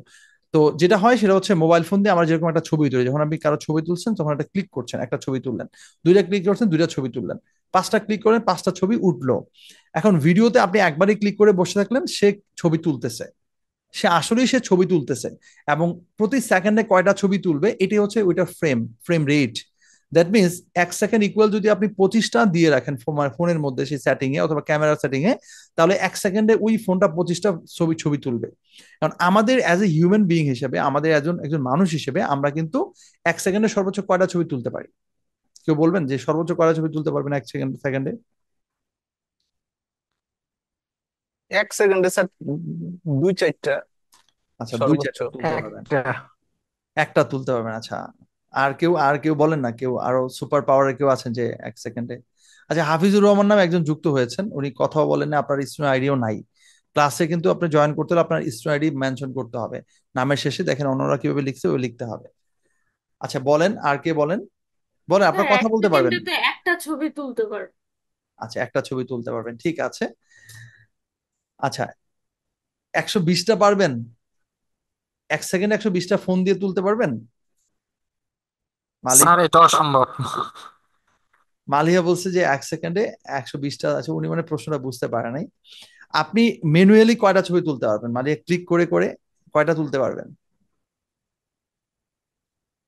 আচ্ছা, একটা তোলা সম্ভব বলছেন মোহাম্মদ সজিব।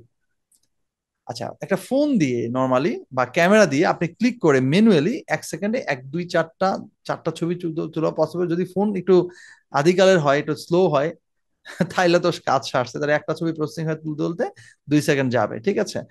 তো আসলে যত কিছুই বলে, আমরা মানুষ হিসেবে আমরা ম্যানুয়ালি মোবাইলে ক্লিক করে 1 সেকেন্ডে 2 3টা ছবি তোলার বেশি তোলা কখনোই পসিবল না। কিন্তু ডিভাইস যেটা পারে সেটা হচ্ছে 1 সেকেন্ডে 25টা, 30টা, 60টা, 95টা, 120টা, তারও বেশি ছবি তোলার পসিবিলিটি মানে সক্ষমতা রাখে। তো 1 সেকেন্ডে 120টা ছবি যখন একটা মোবাইল তুলতে পারে বা একটা ডিভাইস তুলতে পারে, তাহলে বুঝতে পারছেন এটা কত বড় একটা ব্যাপার।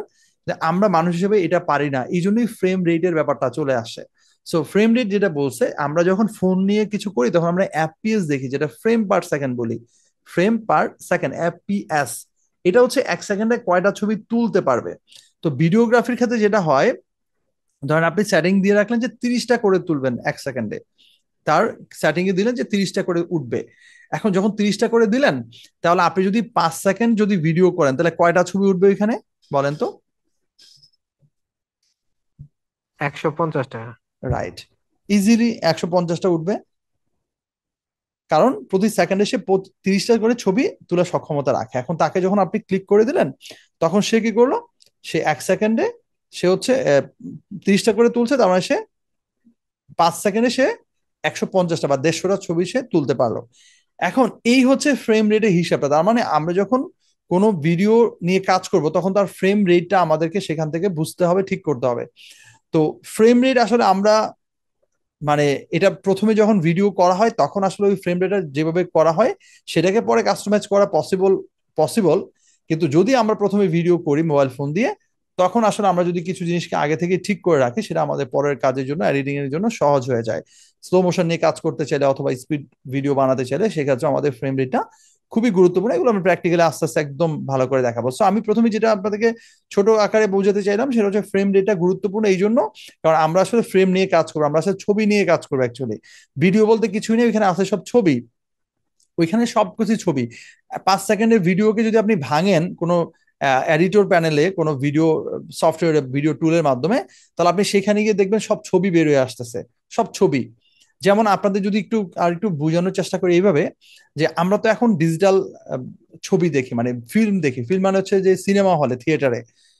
আপনারা আগে সিনেমা হলে যারা গেছেন 90 দশক বা 80 দশকে, তাদের এখানে কেউ আছেন যারা সিনেমা হলে তখন গেছেন? গেছি স্যার। তো ওইখানকার সিনেমা হলগুলো কেমন ছিল বা কিভাবে সিনেমা চলতো জানেন? না কিভাবে চলতো এটা বলতে পারবো না, কিন্তু সিনেমার গুলি স্ক্রিন তো স্যার এখনকার মতো না, ডিজিটালি না। আচ্ছা, কিভাবে চলছে সেটা জানেন না? আচ্ছা ঠিক আছে, আর কেউ বলতে পারবেন? আচ্ছা, শাওমি নামে কে যেন জয়েন করছে, কেউ ফোন দিয়ে জয়েন করলে নাম লিখতে হবে, স্যার আমি ছবি লিখতে হবে। দেখছিলাম রিল দিয়ে চলে, রিল দিয়ে হ্যাঁ, চলতো যতটুকু। রাইট। হ্যাঁ, আচ্ছা, হ্যাঁ আমরা যদি একটু জানি আর ধরেন, কি। হ্যাঁ বলেন বলেন বলেন কিছু। না স্যার ওইটাই আমি জানি আচ্ছা আচ্ছা, জানি আর কি, রিল দিয়ে চলতো স্যার যেই সিনেমা। ফ্রেমের কথা বলতেছেন স্যার, এটা অবশ্যই পুরুষ ফ্রেম হইতে হবে, ম্যান ফ্রেম হইতে হবে, ওম্যান ফ্রেম কোনোদিনও পারবো না স্যার। পোজ দিতে দিতেই তো স্যার 1 ঘন্টা লেগে যাব। আচ্ছা, ধরেন হচ্ছে,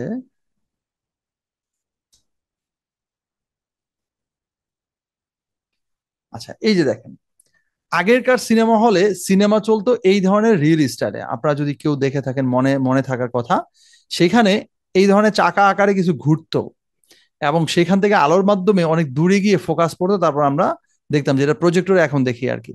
আর এখন তো ডিজিটাল হয়ে গেছে, এখন প্রজেক্টরেও দেখা যায় না, এখন অন্যভাবে, এখনো প্রজেক্টর আছে, তবে এখন এখন প্রজেক্টর আছে বলতে এখনকার সিস্টেমটা ভিন্ন। যাই হোক, সো আমরা এখন, আগে কি হইতো, এই যে এখানে চাকা থাকতো এবং এইখানে এইভাবে ছবিগুলো লাগানো থাকতো, একটা একটা করে ছবি লাগানো থাকতো, এবং এটা একটা চাকার ভিতরে ঘুরে থাকতো। আপনারা যে ফিতা দেখছেন না, ওই যে ক্যাসেট প্লেয়ার যেগুলো ছিল, ট্যাপ স্যার রেকর্ড। এরকম আমি দেখছি স্যার, এটার সাথে অনেক বড় বড় আকারে ফিটা রিল আকারে জড়ানো হ্যাঁ, থাকতো স্যার। জমা থাকতো, হ্যাঁ। এই এই আগে কিন্তু সিনেমা অনেক অনেক কস্টলি হইতো, এরকম অনেকগুলো কপি বানাইতে হইতো, এবং আগে কি হইতো, একটা হলে সিনেমা শেষ হলে আরেকটা হলে যাইতো, কারণ এতগুলো রিল অ্যাভেলেবেল ছিল না। এখন তো ডিজিটাল, এখন জাস্ট হচ্ছে কপি কপি কপি করে কুটি কুটি কপি বানায় ফেলা যায়, ঠিক আছে, দেয়া যায়। সো এই সময় আগে যেটা হইতো সেটা হচ্ছে, এই বিষয়টা হচ্ছে এরকম একটা রিলের মধ্যে থাকতো, এবং এইটা পুরো এইভাবে লাগানো থাকতো, এই যে একটা ছবি একটা ছবি এরকম। সো কখনো কখনো মাঝখানে ছবি কেটে দিত, কেটে দেওয়া হয়তো, জোড়া লাগানো যাইতো, ছবির মাঝখানে কিছু কাইটা দিত বা কিছু সিন কাটা হইতো, বা অনেক সময় আটকে যেত, দেখাইতো সিনেমা হলে অনেক হই হুল্লোড় চিল্লাচিল্লি চলতো, চেয়ার ভাঙাভাঙি চলছে, এরকম হয়েছে যে বিশেষ কোনো সময় আলো চলে গেছে হঠাৎ করে, এটা ওই ছবির বিভিন্ন ধরনের কারণে বিশেষ কোনো ইয়াতে এই জিনিসগুলো হইতো।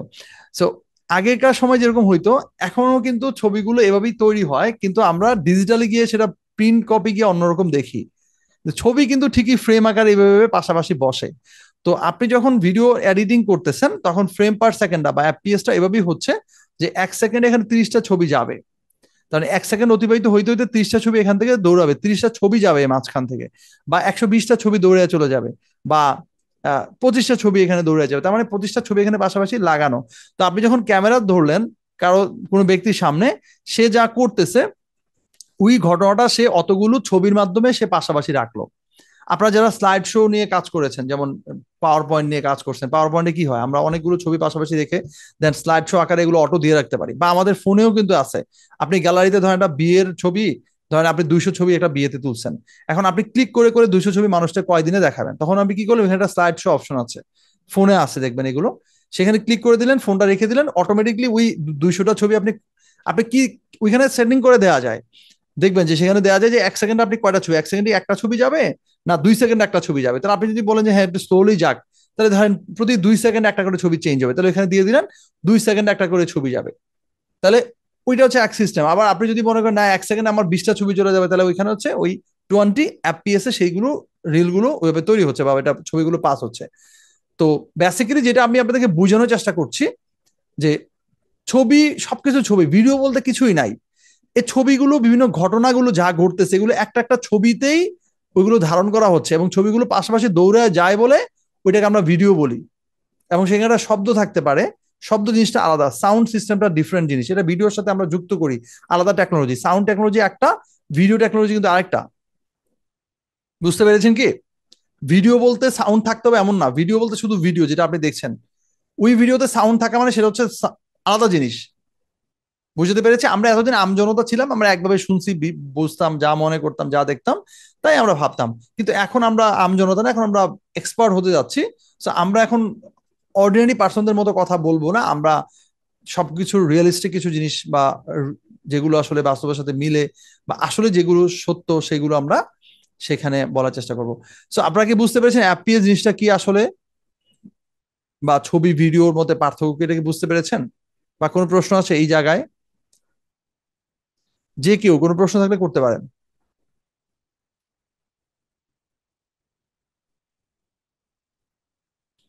আচ্ছা, কোনো প্রশ্ন নেই, ঠিক আছে। তাহলে আমরা অ্যাপিএস এর ব্যাপারে বুঝলাম, এগুলো নিয়ে কিন্তু আরো বিস্তারিত আলোচনা আছে আমাদের ক্লাসে। আমরা যখন ভিডিও বানাতে শুরু করবো তখন আমরা ক্লাস এটা নিয়ে বলবো। এবার আসেন এখানে একটা আমরা একটা এক্সাম্পল যদি দেখি, সি দ্য ডিফারেন্স। দেখেন 60 এফপিএস এবং 30 এফপিএস এর মধ্যে পার্থক্যটা কেউ বলতে পারবেন কি পার্থক্য এখানে হচ্ছে? কেউ বলতে পারবেন কি পার্থক্য?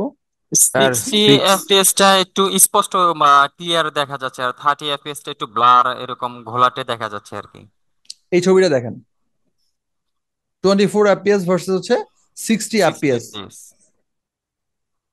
রেজুলেশনগত কোনো পার্থক্য হতে পারে। আচ্ছা, যদি গুগল করি আমরা আরো অনেক এক্সাম্পল দেখতে পাবো। যদি আমরা লিখি ধরেন 30 এফপিএস এই যে ভার্সেস 60 এফপিএস,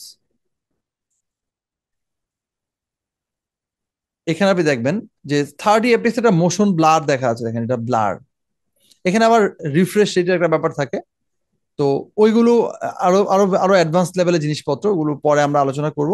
যে মোবাইলে বিভিন্ন রিফ্রেশ রেট বলি আমরা, বা স্ক্রিনের রিফ্রেশ রেট থাকে, ওগুলোর কারণে ওই ব্লারের ব্যাপারটা আসে। কিন্তু বেসিক্যালি এটা কাজ করে 60 এফপিএস এবং 30 এফপিএস বা এফপিএস জিনিসটা। যখন আমরা কোনো কিছুকে একটু বেটার ওয়েতে এটাকে বুঝতে, যেমন আমরা যখন গেম খেলি, যেমন এই দেখেন যারা বিশেষ করে গেমার তারা কিন্তু এই জিনিসটা খুব ভালো করে বুঝেন যে 60 এফপিএস 30 এফপিএস এগুলোর মধ্যে পার্থক্যটা কি আসলে। তো এই যে এই ছবিটা দেখেন, এখানে দৌড়াচ্ছে দুইটা মানুষ, একই জিনিস।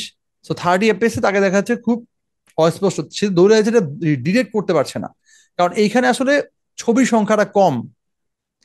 মানে এক সেকেন্ডে এখানে 30টা ছবি, 36টা ছবিকে 30টা ছবিতে ডিটেলটা বেশি থাকবে না 60টা ছবিতে ডিটেলটা বেশি থাকবে? 60টা ছবিতে ডিটেলস 60টা বেশি থাকে। ছবিতে স্যার। এক্স্যাক্টলি।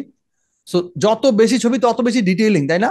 তত বেশি জি এটার বিস্তারিত জি একটা ইমেজের বা একটা ঘটনার ডিটেলস আপনি সেখানে পাচ্ছেন। সো ইমেজের ডিটেলের জন্য অ্যাপিসটা খুব গুরুত্বপূর্ণ। বুঝতে পেরেছেন? আচ্ছা, এগুলো নিয়ে আরো গুগল করবেন, আরো অনেক অনেক এক্সাম্পল আপনারা এখান থেকে ওই যে এই ছবিগুলো থেকে দেখবেন। তারপরে অনেক ফাইটিং এর জন্য দেখবেন অনেক কিছু।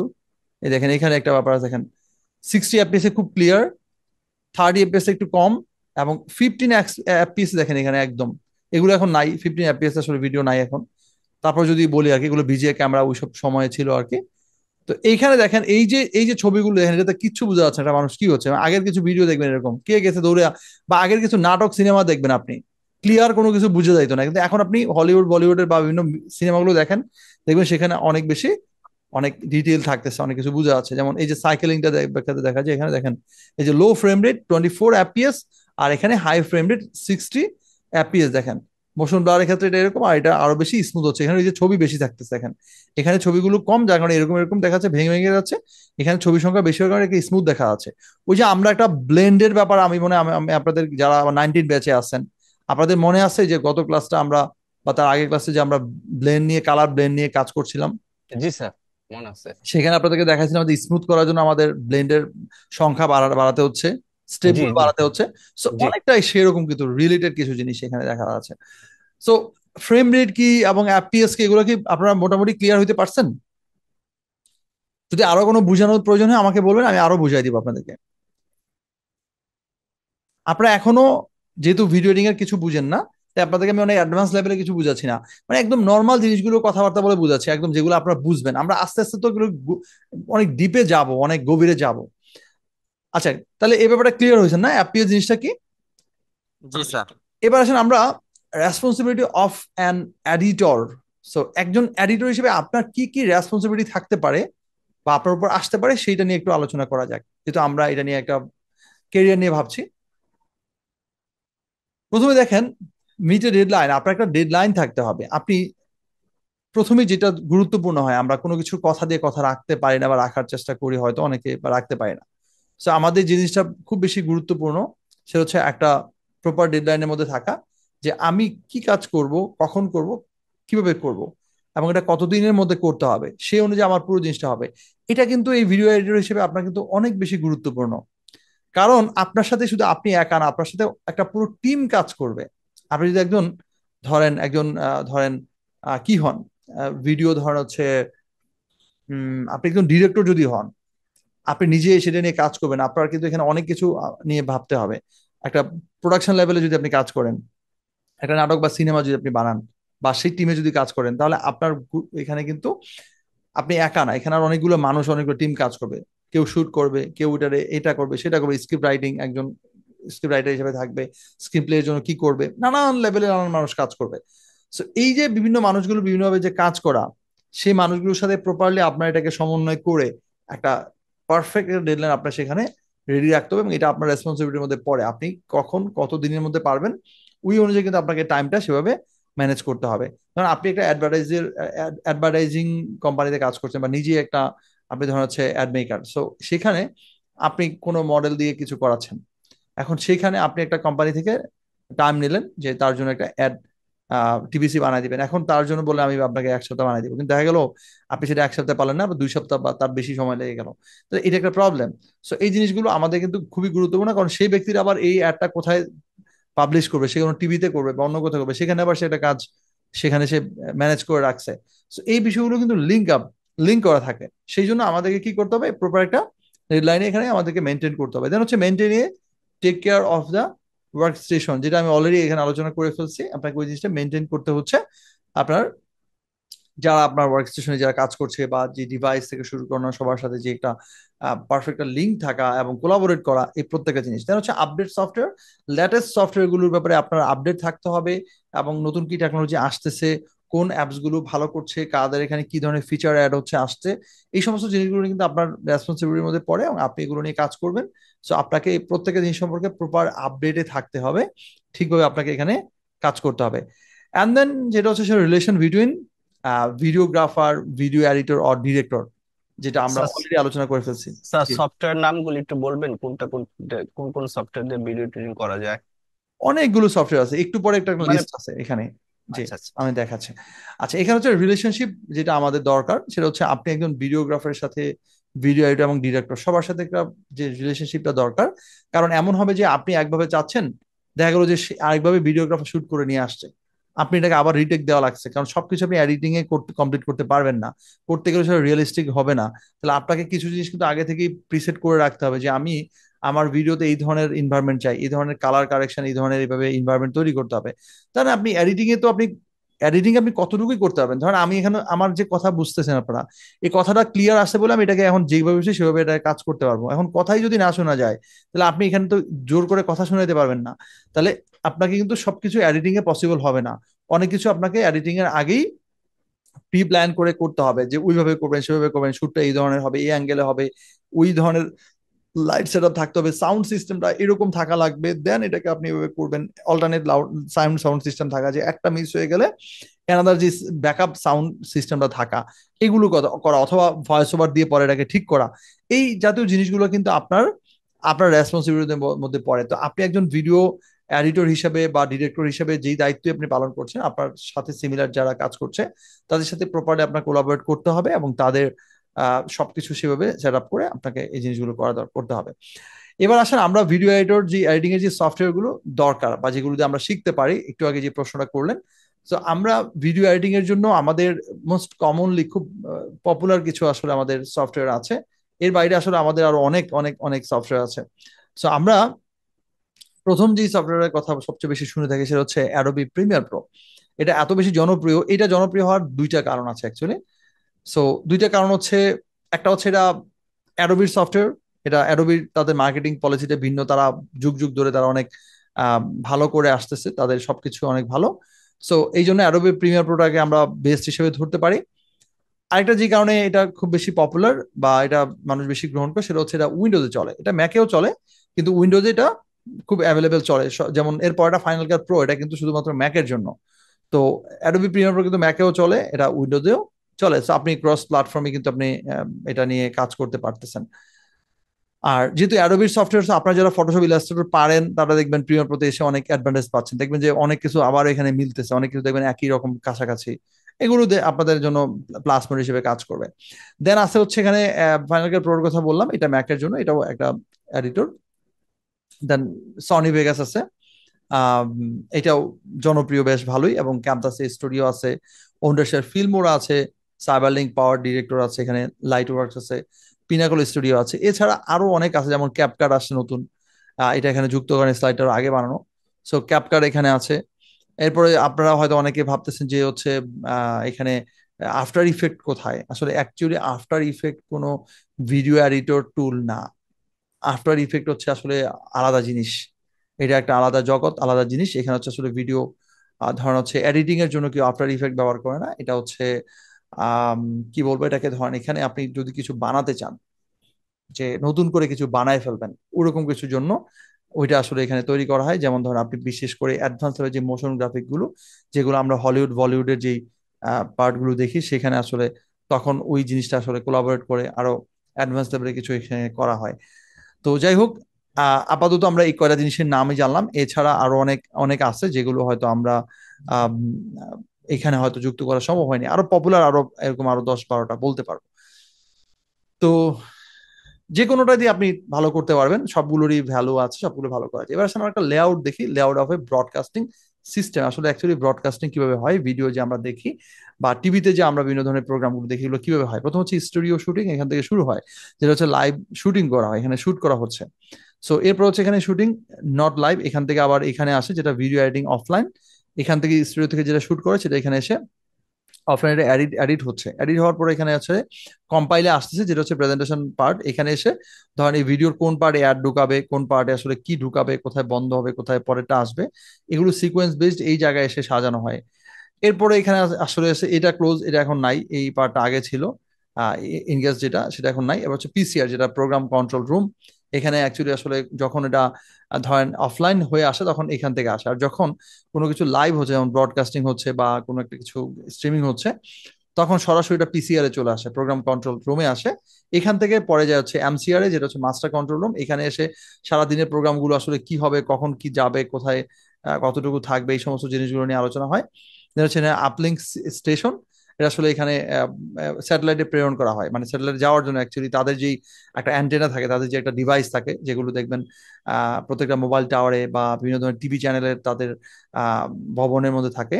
এটা হচ্ছে অ্যাকচুয়ালি আপলিঙ্ক স্টেশনে, যেটা সার্ভারের সাথে, সরি স্যাটেলাইটের সাথে, যেটা আসলে অ্যাকচুয়ালি কানেক্ট হবে আর কি। তো এমসিআর থেকে ডিরেক্টলি ওটা ওই জায়গা থেকে কানেক্ট করে দেওয়া হয় স্যাটেলাইটের সাথে, এটাকে প্রেরণ করা হয় এবং একটা ফ্রিকোয়েন্সির মাধ্যমে এটা যায়, এবং ইউনিক একটা ফ্রিকোয়েন্সি থাকে। ওই ফ্রিকোয়েন্সির বাইরে অন্য কিছু সেখানে রিসিভ করবে না বা যাবে না, আসবে না। যেমন আমরা যে চ্যানেলগুলো দেখি, প্রত্যেকটা চ্যানেলে কিন্তু আলাদা একটা ফ্রিকোয়েন্সি থাকে। এটা যেমন একটা ডোমেইন অ্যাড্রেসের মতো, যেমন আপনি ধরেন www.facebook.com, পৃথিবীতে facebook.com একটাই থাকবে, আর দ্বিতীয় কেউ facebook.com নামে কখনোই সে কেউ নিতে পারবে না। আবার ধরেন আমাদের প্রতিষ্ঠানে আমাদের যে নামটা, যে ওয়াইজু টেকনোলজি, এটাও কিন্তু ইউনিক, এটাও একটা। সো এরকম যে একটা ডোমেইন নেম বা একটা যে একটা ইউনিক নেম যে থাকে, একইভাবে এই ফ্রিকোয়েন্সিটা প্রত্যেকটা চ্যানেলের, প্রত্যেকটা যেই ধরেন ব্রডকাস্টিং যে হবে, যে আমাদের যে অমুক চ্যানেল তমুক চ্যানেল, যে চ্যানেলের নামগুলো, তাদের একটা ফ্রিকোয়েন্সি থাকে আর কি। তো সেই ফ্রিকোয়েন্সি, তারা কেউ যদি চায় একাধিক ফ্রিকোয়েন্সি নিতে, সেটা নিতে পারে, তবে একটা ফ্রিকোয়েন্সি বেশিরভাগ থাকে, ওইটার মাধ্যমে সেখানে স্যাটেলাইটে বাড়া হয়। সেখান থেকে আবার ডাউনলিঙ্ক, এটা রিসিভার, যেটা যে রিসিভ করে, যেটাকে, যেটা আমরা ডিশ অ্যান্টেনা বলি, অথবা আমাদের যেই ধরেন যে আমাদের সোজা কথা, আমরা যেই কেবল অপারেটর যারা আছে আর কি, যেমন ধরেন হচ্ছে ডিশ চ্যানেল যারা প্রোভাইড করছে আর কি, তাদের আবার তারা আবার একটা জায়গা থেকে রিসিভ করছে, সেখান থেকে এই জিনিসটা পরে টেলিভিশন পর্যন্ত এটা আবার সে প্রেরণ করছে নেটওয়ার্ক সিস্টেম বা তারের মাধ্যমে, যেটা কেবলের মাধ্যমে, যেটাই হোক। তো এইভাবে আমরা একটা প্রোগ্রাম দেখি। এই ধরনের লেআউট কিন্তু আরো বিভিন্ন রকম হয়, আরো অনেক অনেক ধরনের এই সিস্টেমটা হতে পারে। আপনারা গুগল করলে এই ধরনের লেআউট ব্রডকাস্টিং আরো ডিফারেন্ট ডিফারেন্ট হতে দেখবেন। এবার আসেন আমাদের সর্বশেষ যে স্লাইডটা, সেটা হচ্ছে layout of A digital video edit বা এডিটিং প্যানেল। সো এটা আসলে কেমন হইতে পারে, এটা ছোটখাটো মডেল, এর বাইরে আপনি বিভিন্নভাবে নিজেকে চিন্তা করতে পারেন। এখানে দেখা যাচ্ছে প্রথমে হচ্ছে একটা সিপিইউ আছে, তার পাশে এখানে ডিসপ্লে মনিটর, ভিডিও মনিটর। এখানে আসলে দুইটা মনিটর দেওয়া আছে। সো দুইটা মনিটর থাকতে হবে, নট নেসেসারি। আপনি যদি পসিবল হয়, যেমন আমার ক্ষেত্রে দুইটা মনিটর দিয়ে আমি কাজ করি আমার সুবিধার জন্য। আমি এক পাশে হচ্ছে আমার এডিটিং করি, আর এক পাশে আমার ভিডিওটা প্লে হয়, কি এডিট করছি সেটা দেখা যায়। তাহলে আমি একটা বড় উইন্ডো পাচ্ছি, বড় একটা স্পেস পাচ্ছি এডিটিং করার জন্য, কারণ ছোট ছোট অনেক বিষয় নিয়ে ভিডিও এডিটিং এ কাজ করতে হয়। ছোট ছোট কম্পোনেন্ট প্রপারলি না ম্যাচ করলে আসলে ভিডিওটা ঠিকভাবে তৈরি হয় না। যেমন ধরেন আপনি একটা রান্নার ক্ষেত্রে আপনি প্রপারলি যদি ইনগ্রেডিয়েন্টস গুলো ঠিকভাবে দিতে না পারেন, কোনটা আগে দিতে হবে কোনটা পরে দিতে হবে, কোনটা কতটুকু মাত্রায় দিতে হবে সেটা কিন্তু ঠিকভাবে ওইখানে না দিলে সেটা যেমন রান্নাটা সুস্বাদু বা মজার হয় না, বিশ্রী হয়। একইভাবে ভিডিওটা যদি আপনি প্রপারলি ধরেন, সাউন্ড যেখানে যেটা দেওয়ার, যতটুকু মাত্রায় দেওয়ার, যেমন আমি ভয়েস ওভারে কথা বলছি, আমার চেয়ে আমার ব্যাকগ্রাউন্ড মিউজিক যদি, ব্যাকগ্রাউন্ড স্কোর যদি অনেক বেড়ে যায়, তাহলে আমার কথা কেউ বুঝবে না, শুনবে না। আবার আপনি যদি ধরেন একটা মানুষ একটা ইমোশনাল সিন দেখাচ্ছেন, সেখানে যদি আপনি ঝাঁকানাকা কোনো ডিজে সং বাজায় দেন, তাহলে তো কাম হয়েছে। ঠিক আছে, এখন এরকম আবার ধরেন খুব ঝাঁকানাকা খুব হ্যাপি মোমেন্ট, ওইখানে আপনি স্যাড মিউজিক ঢুকাই দিলেন। এই যে জিনিসগুলো, এখন এটা যদি হাস্যকর শোনা যাচ্ছে, কিন্তু আসলে এই জিনিসগুলো তো ঘটতে পারে রান্নার ক্ষেত্রে। যেমন আমি যদি জীবনে রান্না করতে পারি না, এখন আমার যদি কেউ ধরেন আহ কাচ্চি বিরিয়ানি, বা ধরেন আমাকে যদি কেউ বলে যে তুমি আহ কি বলে এটাকে ধরেন পোলাও মাংস বা কিছু একটা রান্না করতে হবে, তাহলে আমি পারবো না, তাহলে আমার খাওয়া ওরকমই হবে, আজে বাজে হবে।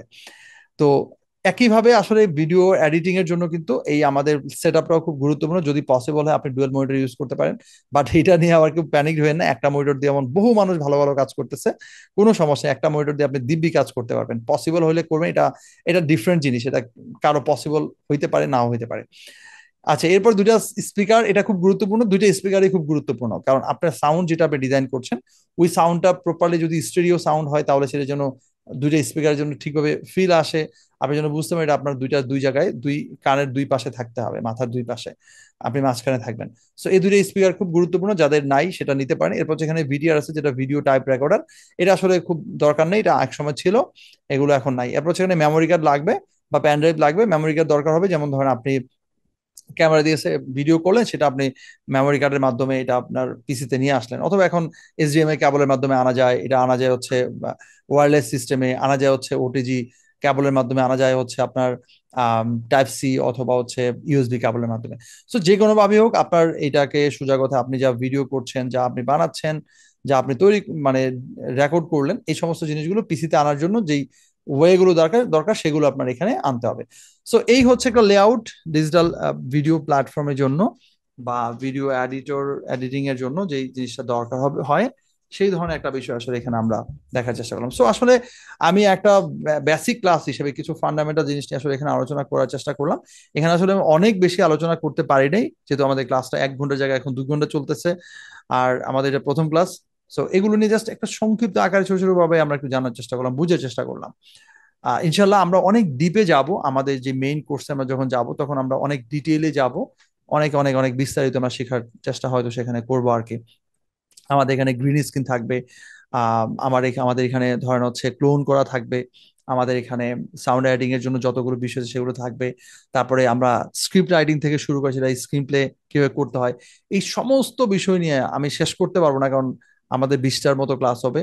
So, এতগুলো ক্লাসের কথা তো আমি আর আপনাকে অল্প অল্প সময় বুঝাই দিতে পারবো না। তবে আমরা সবকিছুই শেখার চেষ্টা করবো, যতটুকু আমাদের পসিবল হয়, সময় পাবো আর কি, ইনশাল্লাহ। তো আমরা ক্লাসটা একদম শেষের দিকে চলে আসছি। আমি আপনাদেরকে প্রথমে যে সফটওয়্যার গুলো আমাদের লাগবে, একদম এট ফার্স্টে যে সফটওয়্যার দিয়ে আমরা শুরু করবো, সেটা হচ্ছে Adobe Premiere Pro. So Premiere Pro আমরা 22 ভার্সন হোক, 23 ভার্সন হোক, অথবা 24 ভার্সন, যে কোনো একটা ভার্সন দেখে আসলে আমরা স্টার্ট করতে পারি, বা 21 ভার্সন হতে পারে। আপনি যে কোনো ভার্সন দিয়ে আসলে প্রিমিয়ার প্রোতে কাজ করতে পারবেন মোটামুটি। 21, 22, 23, 24 এর যে কোনো ভার্সন দিয়ে আপনি, তবে 24 ভার্সন আমি প্রেফার করব না, যেহেতু আপনারা ম্যাক্সিমাম হচ্ছে ক্র্যাক ভার্সন ব্যবহার করবেন। তো ক্র্যাক ভার্সনের ক্ষেত্রে আসলে একটা ভার্সন পিছনে ইউজ করে সবচেয়ে ভালো, তাহলে বাগ প্রবলেমে পড়তে হয় না। বিভিন্ন সফটওয়্যারে বাগ প্রবলেম থাকে, সমস্যা থাকে, সেই জন্য আমরা একটা ভার্সন, তো 22, 21, 22 অথবা 23 এর যে কোনো একটা ভার্সন আমরা ট্রাই করতে পারি। এখন সফটওয়্যার গুলো আপনি কোথা থেকে পাবেন, কিভাবে নিবেন, এটা আমি আপনাদেরকে এখন দেখাই দিব, শিখাই দিব।